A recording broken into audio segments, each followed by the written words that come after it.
let's dive into the next segment of the empowered journey, which is the coherence of the heart and the mind. The coherence of the heart and the mind. Am I a seeker of truth, the mind, or a seeker of love? Well, those are parts of our consciousness. And as I mentioned, most people either choose between the creator or the destroyer. But what the coherence is to bring together. The coherence is to unify and bring them together. The heart and the mind need to function as one. And even in the Bible, there's a Bible quote, a verse that says, "As a man thinketh in his heart, so is he." And I remember that from years ago, and I thought, what does that mean? As a man thinketh with feeling. It's not enough just to think. You have to think with a feeling attached, with an energy that the feeling energizes the thought. As a man thinketh with feeling, as a man thinketh in his heart, so is he. So the coherence of the heart and the mind is the fifth secret of empowerment. And what does that mean? It means to bring them together, to, seek truth, but also seek love. Not do one or the other. To understand, to be an understanding person is a process.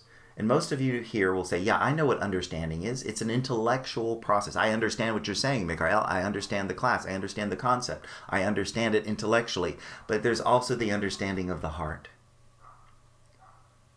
where I feel the compassion. And when I have understanding of the heart, and I have understanding of the mind, and I wed them, I bring them together, there's a coherence of being an understanding person. Not just intellectually, but also emotionally. And that opens up another avenue of being empowered. To be compassionate. As I mentioned, the disempowered self, the self-confidence becomes self-importance, is a lack of compassion for others or yourself. For others or yourself. And compassion is a beautiful masculine energy. Hear that.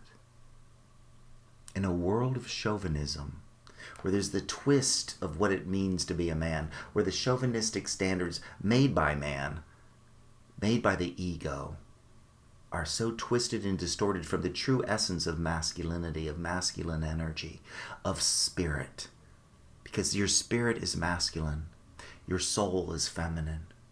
And every human being has a soul and a spirit. Thus, every human being has masculine and feminine consciousness. And the coherence of bringing the two together. When the feminine in you is open and receptive to the masculine within you, and they come together, and they blend and give birth to being wholeness. It's not, I'm a little masculine, I'm a little feminine. It's not what your ego thinks those words mean. For instance, compassion is masculine. Passion is feminine. Passion is that seeking to become one with. Passion is the artist who becomes connected to the painting, to the musician who becomes one with their instrument, the sports star who becomes one with the ball, and they are in the zone, they're in the passion, they're in the flow, the zone, whatever you want to call it, that's passion. It's that seeking to be at one. And that's what the feminine energy seeks. The goddess seeks to work together with God to create all that is. She doesn't want to do it by herself. And the feminine energy is about together. And in a world that is twisted by chauvinism, that says men are better than women, that says masculine is better than the feminine, it has been so twisted and distorted. And there's a lack of coherence of heart and mind. There's a lack of coherence between your masculine and feminine energy. And when you can bring them together, when you can bring your passion and compassion together, they give birth to a different state of being, of aliveness. They give birth to enthusiasm and aliveness. It's like thoughts are masculine, feelings are feminine.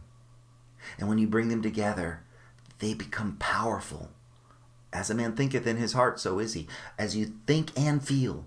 But what do most people do? Oh, I'll think about it. I'm up in my head and I'll analyze it. I'll analyze it just to avoid my feelings. I don't want to feel the feeling of what's going to happen.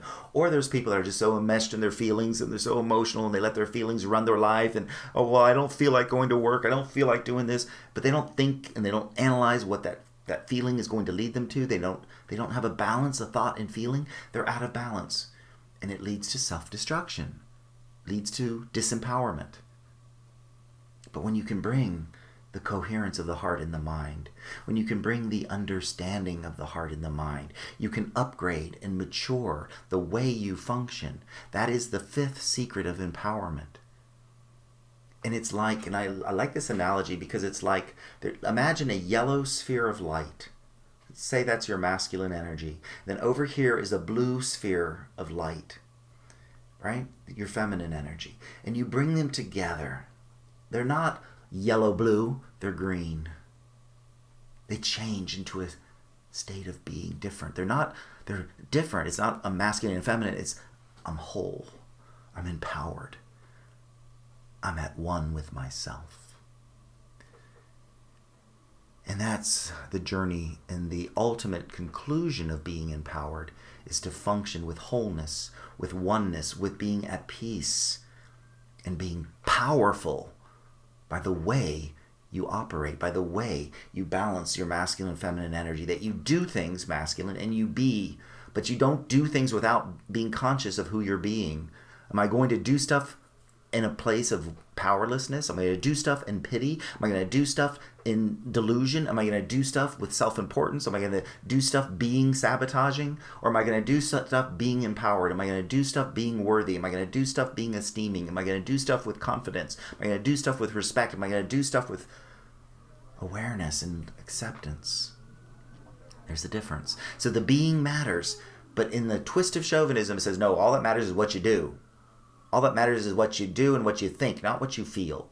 But the feelings matter because they are attracting events. They are attracting and pulling in reality that you have to deal with. And when you can be conscious of your being and bring harmony in your being, and then what you do happens with ease, with magic, with elegance. And that's why I talk so much about moving beyond struggle.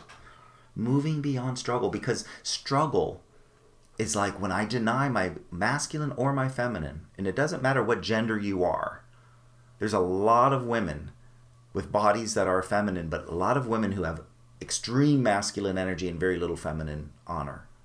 And there are men who have a lot of feminine energy and have judged their own masculine energy. So it's not about gender at all. It has nothing to do with gender. It has everything to do with consciousness. It has everything to do with your thinking and your feeling, with your passion, your compassion, with your imagination and your willpower. So many different components I don't have time to go into. But my point is when you can bring them into harmony with each other, then you are functioning. And I like this analogy. When you aren't in balance with your masculine and feminine energy, you will struggle. Because it's like tying one arm and one leg behind your back and trying to get through life hopping on one foot and with one arm. That's what it's like. But when you can balance and respect your masculine and feminine, then you can walk with two legs and two hands, and you're in balance and you move beyond struggle. So that's the fifth secret. Hey there, folks. I hope you got some value from this short excerpt from my 8-week course on the journey of becoming your empowered self. And if you're interested in taking this course, like I mentioned, it's an 8-week course, and each Sunday a new module is opened up so that you can practice the videos and learn each lesson in segment from the videos. And you can take your time working with the meditations, and then each Wednesday I'll have a live Q&A twice a day on Wednesdays. So depending on where you are in the world, you should be able to make one of those two meetings. And those will also be recorded if you can't make those meetings. So this is a process of you becoming your empowered self. And I want to make it as easy as possible for you by providing you with the material that you can work on throughout the week, and also to be able to answer any questions that you might have midweek as you unfold and become more of your empowered self. So there's a great special going on. Check out the link below and you'll be able to access more information about this powerful 8-week course. And I look forward to seeing you inside.